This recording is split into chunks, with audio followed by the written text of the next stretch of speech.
Newton's law of cooling.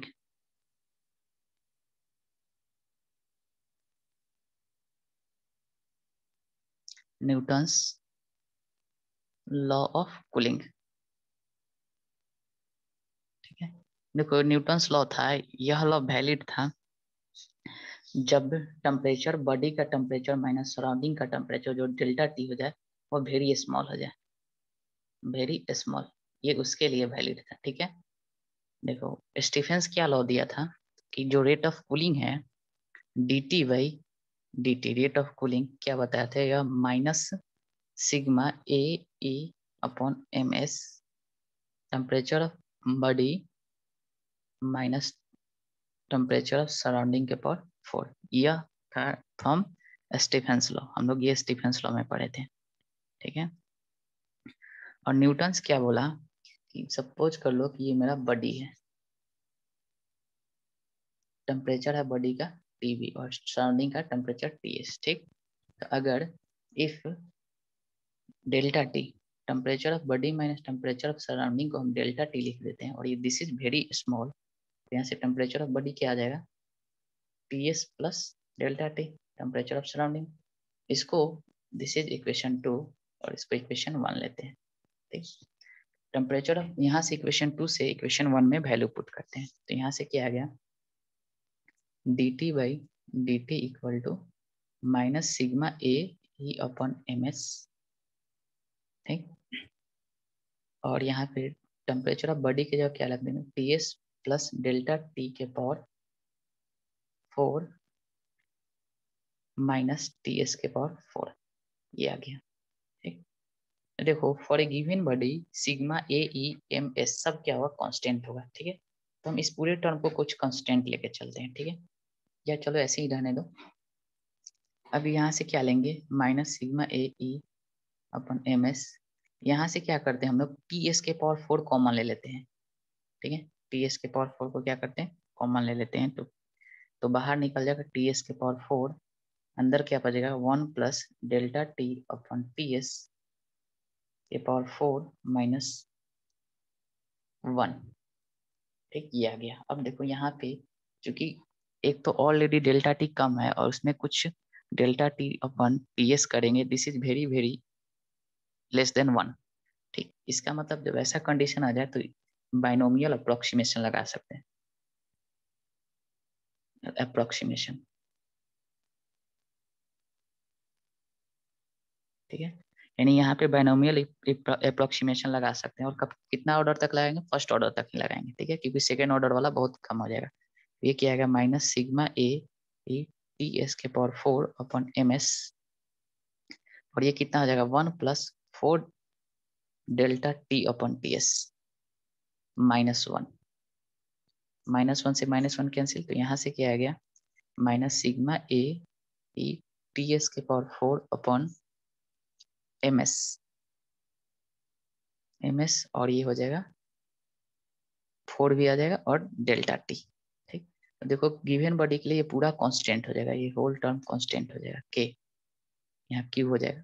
इसका मतलब क्या हो गया, directly proportional to temperature of body minus temperature of surrounding, delta t के प्रोपोर्शनल लगेगा, और डेल्टा टी को क्या लिखा जाएगा, temperature of body minus temperature of surrounding, ठीक।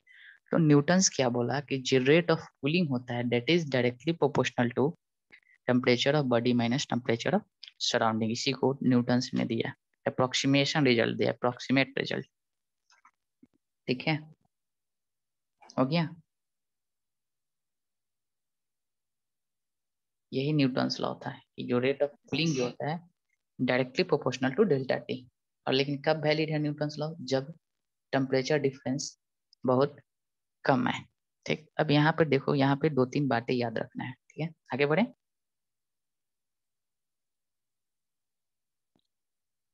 Yes sir. तो यहाँ से क्या आया था Newton's law of cooling, dt by dt is directly proportional to temperature of body minus temperature of surrounding, ठीक। This is from Newton's law of cooling. अभी इसका सॉल्यूशन नहीं दिया, ठीक। तो न्यूटन्स ने इसका 2 तरह का सॉल्यूशन दिया, that is called exact analysis, एक किया एग्जैक्ट एनालिसिस,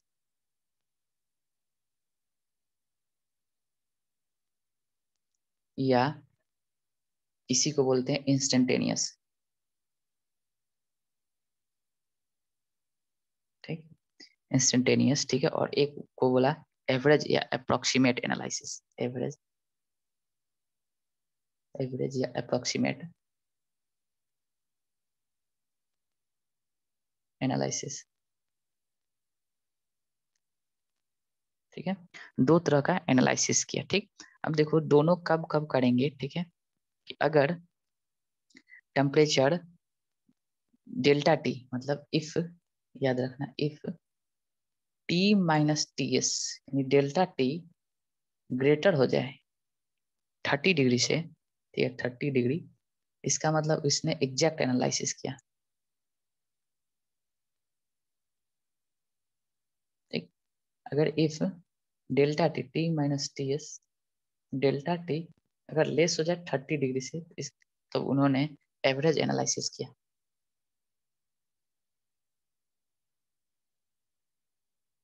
ठीक है। अगर क्वेश्चन में नथिंग गिवन हो, क्वेश्चन में इन दोनों के बारे में कोई भी कुछ गिवन नहीं हो, तो हम लोग ऑलवेज यूज करेंगे average analysis. If nothing is given in question,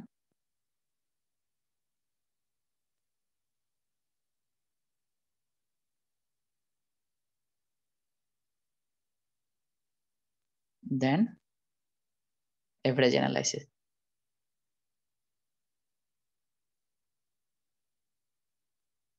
ठीक है। एवरेज एनालिसिस करेंगे। अब देखते हैं कि एनालिसिस कैसे किया, ठीक है। रेट ऑफ कूलिंग है यानी माइनस लगेगा, है ना, नेगेटिव है, कूल हो रहा है ना, तो नेगेटिव हो जाएगा, ठीक, रेट ऑफ कूलिंग, ठीक है।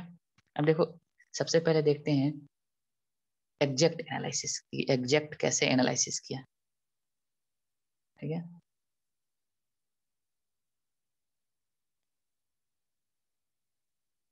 एग्जैक्ट एनालिसिस, ठीक। देखो बॉडी है, सपोज कर लो ये मेरा बॉडी है, ठीक? अभी T1 डिग्री पे था, कुछ समय बाद T2 डिग्री पे चला गया, ठीक। और सपोज कर लो कि सराउंडिंग का कुछ टेम्परेचर रहा होगा, TS with the, let's say TS with the temperature of surrounding, ठीक है, ये रहा, ठीक है। तो यहाँ से हम लोग क्या लिख सकते हैं, minus D T by D T. इस प्रोपोर्शनलिटी को हटाने के लिए कुछ कांस्टेंट लगा देते हैं, टी माइनस टी एस। किसी भी समय पे टेम्परेचर क्या ले लेते हैं, टी, और कहाँ से कहाँ जा रहा है, T1 से T2 टेम्परेचर पे जा रहा है, ठीक है। This is the rate of cooling, ठीक। तो यहाँ से क्या आ गया, डी टी अपॉन, देखो यहाँ वेरिएबल कौन है, temperature of body, T minus T S minus equal to K D T, और दोनों तरफ क्या करेंगे, इंटीग्रेट कर देंगे, ठीक। सपोज कर लो जीरो पे, जो मेरा टी इक्वल टू जीरो पे टेम्परेचर था T1, और टी इक्वल टू किसी टी टाइम पे टेम्परेचर हो गया T2। जब इसको सॉल्व करेंगे तो यहाँ से ये आएगा ln T2 minus T S upon T1 minus T S equal to K T. देखो ये ln वाला रिजल्ट आ गया, ठीक है, ln e के पावर समथिंग। इसका मतलब इसका हम लोग ग्राफ ड्रॉ करेंगे, if you plot the graph, तो ये कुछ इस तरह से आएगा, है ना। ग्रेजुअली क्या हो रहा है, धीरे धीरे टेम्परेचर क्या हो रहा है, डिक्रीज हो रहा है, ठीक है। ये इस तरह का ग्राफ आ जाएगा, ठीक। कितना तक डिक्रीज करते करते आएगा, मान लो टी टेम्परेचर है, तो मिनिमम कितना डिक्रीज कर सकता है, टीएस तक, सराउंडिंग के टेम्परेचर। उसके बाद क्या होगा, दोनों का टेम्परेचर जब सेम हो जाएगा तो इक्विलिब्रियम मेंटेन कर लेगा, ठीक है, थर्मल इक्विलिब्रियम जिसको बोलते हैं, ठीक है। तो न्यूटन्स लॉ ये एग्जैक्ट एनालिसिस में ये रिजल्ट दिया, ठीक। ये क्या है, ये सम कांस्टेंट, ठीक है, हो गया। Yes sir. चलो अब फिर कुछ क्वेश्चन करते हैं इस पे based.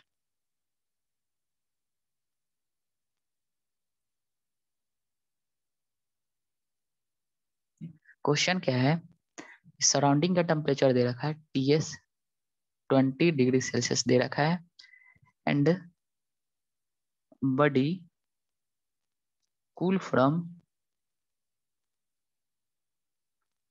80 degree Celsius to 50 degree Celsius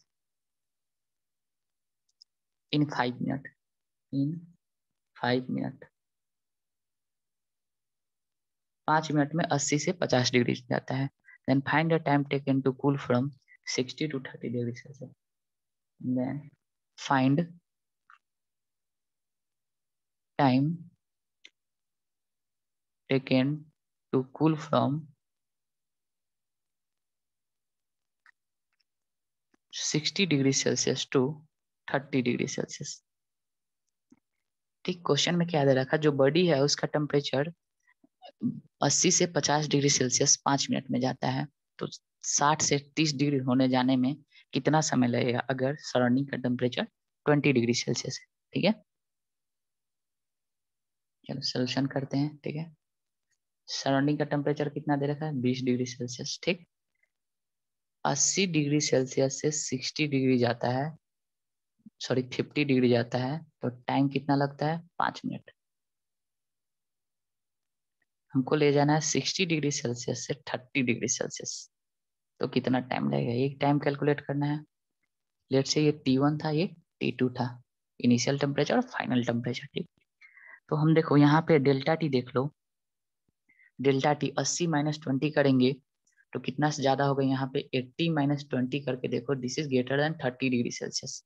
इसका मतलब यहाँ पे एग्जैक्ट एनालिसिस लगाएंगे। ठीक है, एग्जैक्ट एनालिसिस। ठीक, एग्जैक्ट एनालिसिस, और एग्जैक्ट एनालिसिस में हम लोग जानते हैं कि ln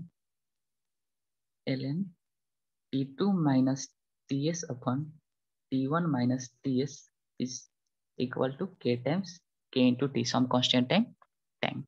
ठीक है, तो फर्स्ट के लिए देखते हैं, फ्रॉम फर्स्ट, ये फर्स्ट ये सेकंड केस।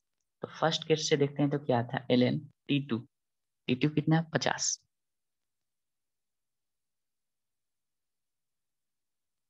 T2 हम लोग लिए थे, नहीं T1 होना चाहिए ना, है ना, यहाँ पे सुधार लेना सर, यहाँ T1 होगा ना, और ये T2 होगा। ठीक, इसको सॉल्व करेंगे तो माइनस है तो नीचे T2 आ जाएगा। ठीक है, यहाँ पे T1 होगा और ये T2। ठीक है, तो T1 कितना है, 80 से 80 है, और माइनस सराउंडिंग का टेम्परेचर 20। T2 कितना है, 50, और सराउंडिंग का टेम्परेचर 20, और this is equal to K, और टाइम कितना लगा, 5। This is equation number 1 A। फिर सेकेंड से क्या करते हैं, सेकेंड केस से ln T1 60 - 20 upon 30 - 20 equal to K times some time, कुछ T टाइम लगा। This is equation B। अब क्या करेंगे, A/B का रेशियो निकाल लेंगे। ठीक है, देखो ये क्या आ जाएगा, 60 अपॉन 30, तो ये जाएगा ln2, ये वाला हो जाएगा टर्म ln2, और ये हो जाएगा 40/10, ये टर्म आ जाएगा ln4। ठीक, इन दोनों का रेशियो ले लेंगे तो क्या होगा, ln2 upon ln4 equal to 5/t। और देखो ln2/4, इस ln2 को क्या लिख सकते हैं, 2 के पावर 2, तो ये क्या लिखा हुआ है, ln2/2 ln2 लिखा हुआ है, और this is 5/t। ln cancel, तो t कितना आ गया, this implied t equal to 5 × 2, 10 minute. ठीक है, यानी देखो फर्स्ट 80 से 50 होने में 5 मिनट लगा, लेकिन 60 से 30 होने में 10 मिनट लग गए, है ना, क्योंकि जितना ज्यादा राइज टेम्परेचर होगा उतना ही तेजी से कूल होगा, जितना कम टेम्परेचर होगा उतना ही धीरे धीरे कूल होता है ना। तो ये यहाँ पे समझ में आ रहा है। ठीक है, कि जितना ज्यादा टेम्परेचर होगा यानी उसको कूल होने में उतना ही कम समय लगेगा, और जितना कम टेम्परेचर होगा उसको कूल होने में उतना ज्यादा समय लगेगा। ठीक है, यहाँ पर एग्जैक्ट एनालिसिस क्यों किया, क्योंकि टेम्परेचर डिफरेंस क्या है, ग्रेटर देन 30 डिग्री सेल्सियस है, सो हम लोग एग्जैक्ट एनालिसिस अप्लाई किए। ठीक है, हो गया। Yes sir. चलो नेक्स्ट हम देखते हैं, अब एवरेज एनालिसिस देखते हैं कि एवरेज एनालिसिस कैसे किया। Average analysis,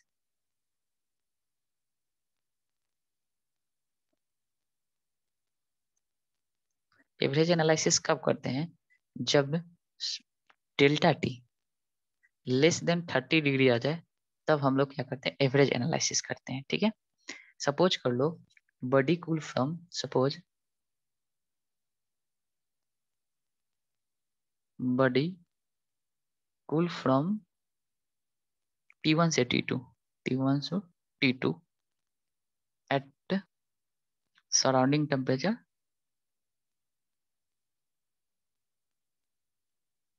TS। सपोज कर लो सराउंडिंग का टेम्परेचर TS है और बॉडी कहाँ से कहाँ कूल हो रहा है T1 से T2, ठीक, किसी T टाइम में कूल हो रहा है, ठीक है।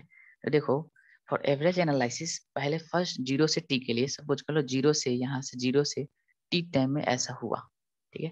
तो एवरेज एनालिसिस क्या बोलता है कि हम लोग क्या लिखते थे minus dt by dt equal to k times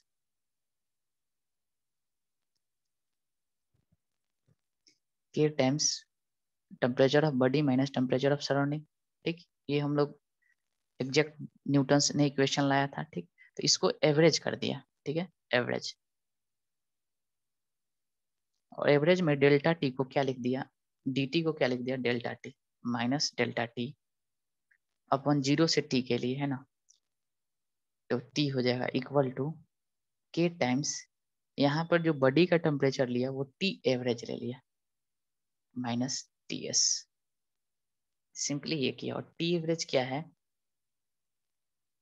t average जो है यानी फर्स्ट केस में 0 से t टाइम में t1 से t2 गया तो t एवरेज हो गया t1 प्लस t2 बाई 2, ये हो जाएगा, ठीक है, t एवरेज। सिंपल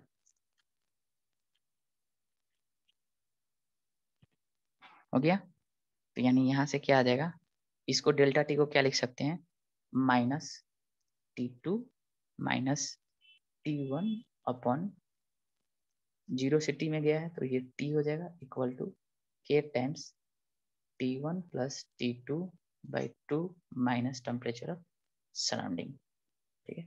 और इस माइनस को कॉम्पनसेट कर देंगे तो क्या आ जाएगा T1 minus T2 upon T equal to k times T1 plus T2 by 2 minus TS, ठीक है।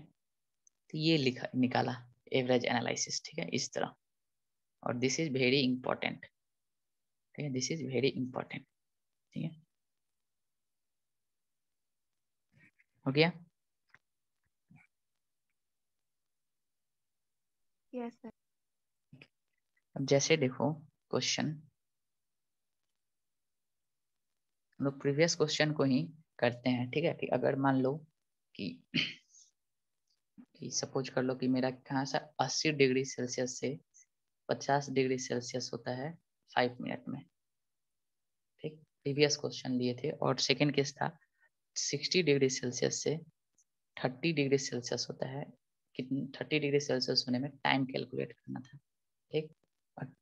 और क्या दे रखा था कि टेम्परेचर डिफरेंस सराउंडिंग का टेम्परेचर 20 था, तो यहाँ पे लेट से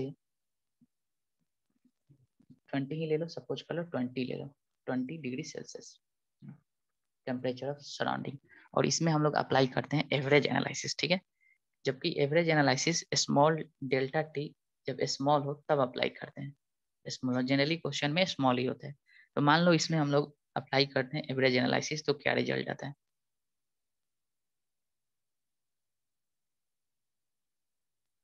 उसी के आसपास आना चाहिए ना। देखते हैं क्या आते हैं।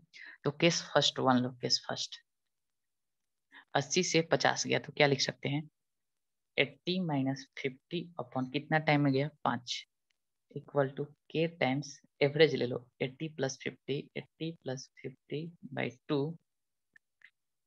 माइनस 20, ठीक। This is equation 1।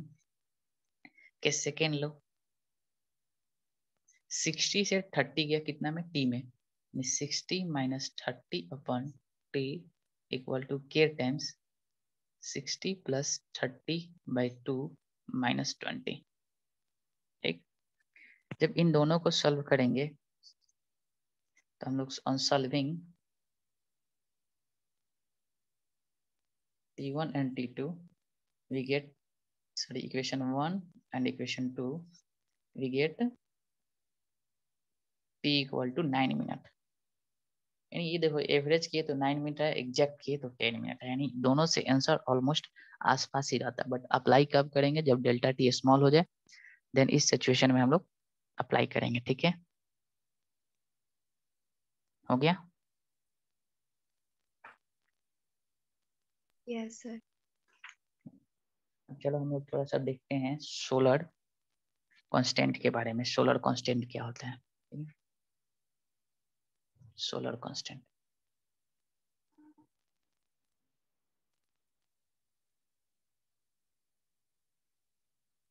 Solar constant क्या है? यह basically intensity of solar energy, इसको क्या बोल सकते हैं? Intensity of solar energy. ये सोलर एनर्जी का इंटेंसिटी है, और इंटेंसिटी का फॉर्मूला क्या होता है?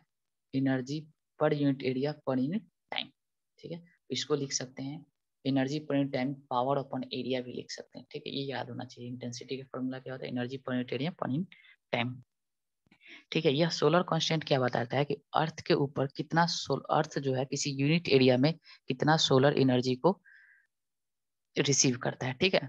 और हम लोग देखो अर्थ के बारे में लेते हैं, ठीक। तो सपोज कर लो ये मेरा अर्थ है, ठीक है, अर्थ, ठीक। तो हम लोग जो यहाँ सन है, ठीक, तो ये जो डिस्टेंस लेते हैं हम लोग एक्चुअल में एवरेज डिस्टेंस लेते हैं, ठीक है। एवरेज डिस्टेंस उसको बोलते हैं एस्ट्रोनॉमिकल डिस्टेंस। वन एस्ट्रोनॉमिकल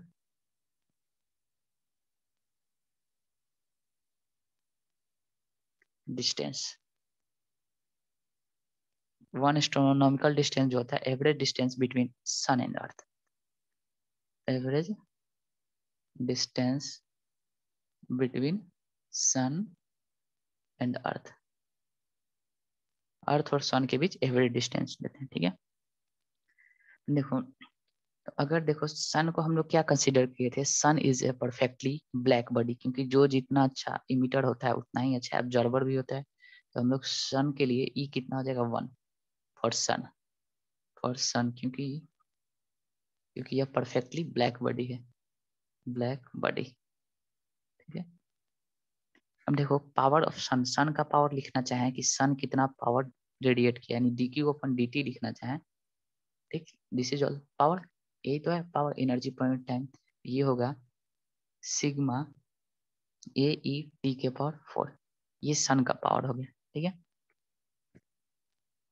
अब देखो E equal to 1 for sun के लिए E कितना हो जाएगा? 1, यानी सिग्मा ए टी के पावर 4, ठीक।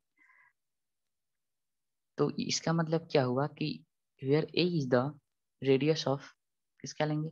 सन का, ठीक।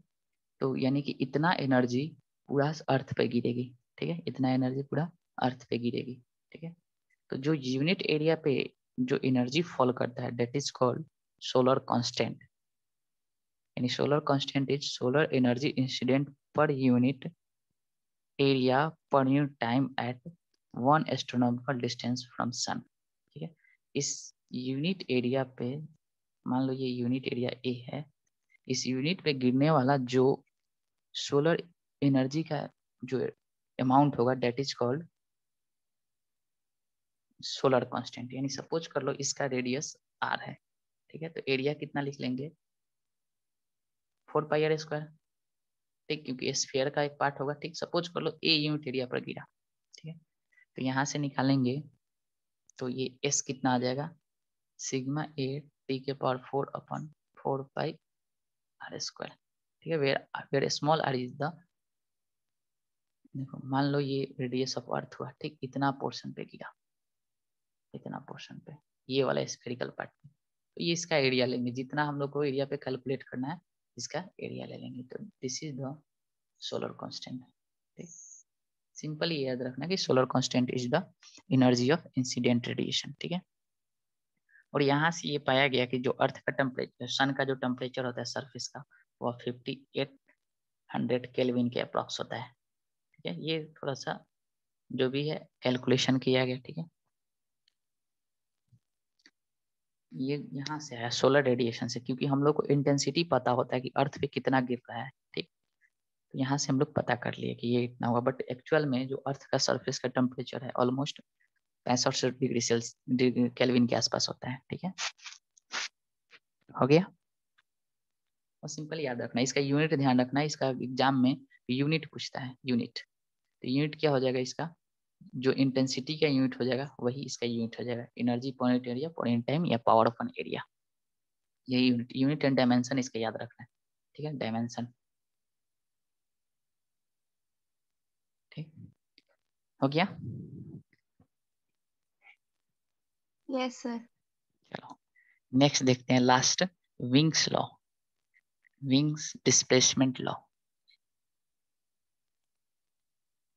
Wings displacement law. ठीक, देखो विंस ने एक लॉ दिया, क्या बोला कि every body emit radiation of all possible wavelength. क्या बोला, every body radiate, everybody radiate या इमिट रेडिएशन, है ना, एवरीबॉडी इमिट रेडिएशन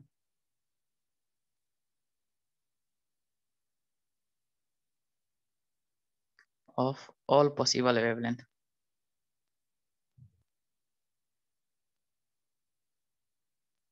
मतलब कोई भी बॉडी है जिसका टेम्परेचर T है, ठीक है, तो ये जितना भी पॉसिबल वेवलेंथ होगा, डिफरेंट डिफरेंट वेवलेंथ के कॉरस्पॉन्डिंग जो क्या हुआ, इमिशन हुआ, ठीक है।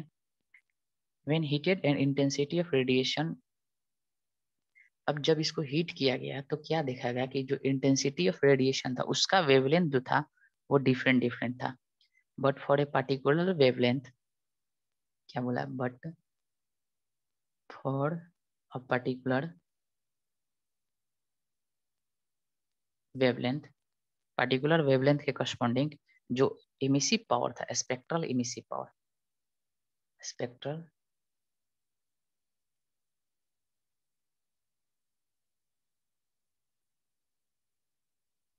Is maximum.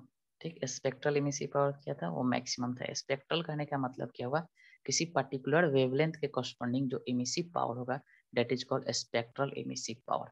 ठीक है, तो वो क्या ऑब्जर्व किया कि जब बॉडी को हम लोग हीट करते हैं तो रेडिएशन तो हुआ ऑल पॉसिबल वेवलेंथ के करस्पॉन्डिंग, बट किसी पर्टिकुलर वेवलेंथ पे जो इमिसिव पावर था दैट इज मैक्सिमम। ठीक है, स्पेक्ट्रल इमिसिव पावर को ई लेमडा से हम लोग डिनोट करते हैं। ठीक, तो एक ग्राफ ड्रॉ किया, ठीक है, emissive power versus wavelength, emissive power versus wavelength का एक ग्राफ ड्रॉ किया और क्या बताया,